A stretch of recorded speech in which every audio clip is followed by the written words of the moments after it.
Hablamos en Villaviciosa Digital con el escritor y periodista Javier Sierra durante su visita a Villaviciosa de Odón para presentar su nuevo libro El Plan Maestro. Buenas tardes, Javier, ¿qué tal? ¿Qué tal? Muy buenas tardes. ¿Es la primera vez que vienes a Villaviciosa? No, Villaviciosa es parte de mi vida. Durante mi juventud venía en algunas ocasiones para consultar los archivos del Ejército del Aire que se encuentran en el castillo de Villaviciosa. Y ahora lo frecuento también porque el plató de Cuarto Milenio se encuentra en el término municipal de Villaviciosa, muy cerquita de aquí. El Plan Maestro, que es el libro que nos trae hoy aquí, es una continuación del Maestro del Prado. ¿Qué te ha llevado a recuperar las obras del Prado y esta historia tanto tiempo después? El Maestro del Prado es un libro que yo publiqué en 2013, en donde novelaba una experiencia que tuve.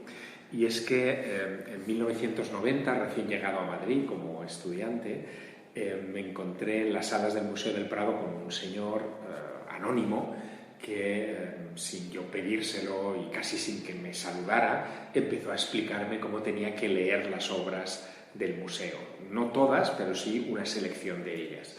Yo me quedé tan impresionado con aquello que volví muchas veces a la pinacoteca tratando de encontrarme con él otra vez para que continuara con sus lecciones, pero ya nunca más nos cruzamos. Y fruto de esa ausencia, imaginé lo que sería encontrarse con un gran sabio que le diera voz a esos libros mudos que son los cuadros del Museo del Prado. Nació el Maestro del Prado, pero aquel libro terminó como terminó mi historia en la vida real, con la desaparición del personaje. El lector nunca supo qué le pasó, quién era, por qué hizo lo que hizo, y obviamente se necesitaba una segunda novela donde esas preguntas encontraran respuesta. Y así nació El Plan Maestro, que es una obra que casi funciona como una muñeca matrioska, ¿no? El Maestro del Prado está dentro del Plan Maestro. Y además es una mezcla, tiene elementos reales, elementos ficticios, una parte muy importante de divulgación. ¿Cómo ha sido trabajar con tantas cosas juntas en una sola novela?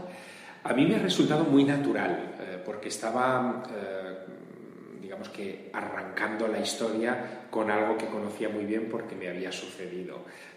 De ahí dar el salto, una vez que estás metido en la harina de la escritura, a personajes imaginarios o a situaciones ficticias, es más fácil, es más sencillo, por lo tanto, fue fácil. Lo que fue más difícil fue presentar este libro a mis editores. ¿Qué había escrito? Una autobiografía, un texto de ensayo sobre los secretos de las obras de arte, una novela, y como tenía cosas de los tres, digamos, de las tres cosas, pues digamos que me centré en presentar algo que era completamente nuevo, un Sierra. Era un libro que yo había inventado, un género que había impostado, y a partir de ahí surgió la aceptación de la novela. Y nos lleva tan lejos como a la prehistoria. ¿Qué tiene esta época de especial? Lo que tiene es que no hay precisamente textos escritos sobre ella, y por lo tanto te tienes que imaginar todo a partir de indicios. Nosotros tenemos una visión de la prehistoria probablemente muy deformada por la falta de elementos físicos de la vida cotidiana. Han desaparecido muchos, conservamos unos pocos, pero los pocos que conservamos nos permiten intuir que era una sociedad más avanzada de lo que pensamos, que tenían inquietud, por ejemplo, lógica por otra parte, por la astronomía, que algunos de esos movimientos estelares que ellos contemplaban los representaban simbólicamente en sus cuevas, y que era una comunidad pues mucho más compleja, amante de contarse historias a la luz del fuego y quizá debajo de algunas de esas pinturas, y por lo tanto muy evocadora para novelarla. Y en el lado opuesto, si hemos partido desde el arte prehistórico, ¿habría una obra o unas obras actuales o muy recientes que pudieran entrar en este arcanon que presenta el libro? Es muy buena pregunta. Sí, claro que cabe el arte contemporáneo en esa idea del arcanon, y de hecho en el Plan Maestro no llego a él. Menciono en algún momento a Dalí o algún pintor contemporáneo, pero no llego a profundizar en ello.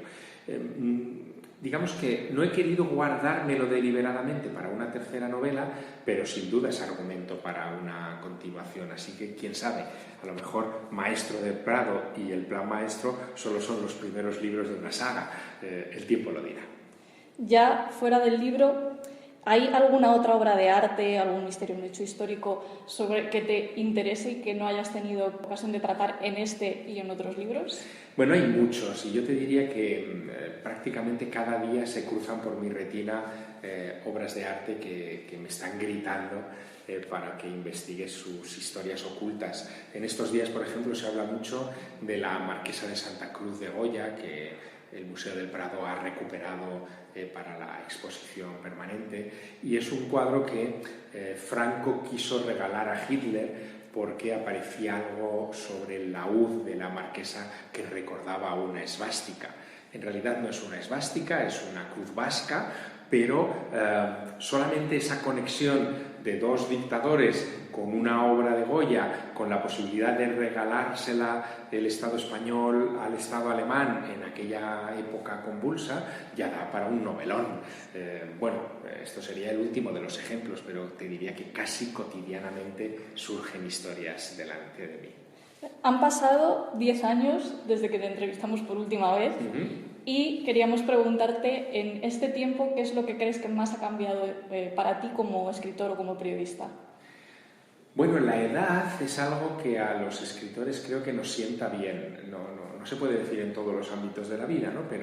Pero una década sirve para que tu mirada sea un poquito más fina, hayas acumulado más experiencias, más conversaciones, más viajes, más lecturas, y por lo tanto yo creo que el Javier Sierra de 2026 es mejor que el de 2016, y confío que el Javier del 2036 sea mejor que el contemporáneo. También son cosas que el tiempo tendrá que decidir. Y ya para ir cerrando, ¿cuáles son tus próximos proyectos? Estoy reabriendo una novela que escribí hace un cuarto de siglo, fue mi segunda obra, que se llama Las Puertas Templarias, porque me gustaría repasarla antes de que se vuelva a publicar, ¿no? Me he metido en un bosque porque es conectar con el Javier de hace 25 años y con sus intereses, y descubrir que aquel Javier pues era más incompleto que el actual, y que esa novela necesita algunos personajes más, algunas tramas más, y en eso estoy trabajando ahora. Cuando termine ese proyecto, que es un proyecto más a corto plazo, sigo teniendo pendiente siempre mi gran y anhelada novela sobre la exploración espacial, estos días que son del Artemis y del regreso del hombre a los vuelos lunares, pues me vuelve a renacer otra vez ese instinto de escribir algo sobre el espacio. Creo que lo haré también más pronto que tarde. Y ya para finalizar, ¿con qué gran pregunta vamos a salir hoy de la presentación?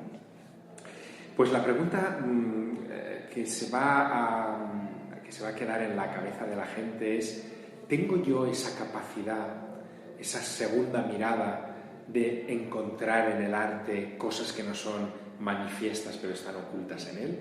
La respuesta te la puedo anticipar: sí, la tenemos todos, pero tiene que haber alguien que te la despierte. Confío en hacerlo esta tarde en la presentación. Pues muchas gracias por atendernos este rato y mucha suerte. Gracias a ti.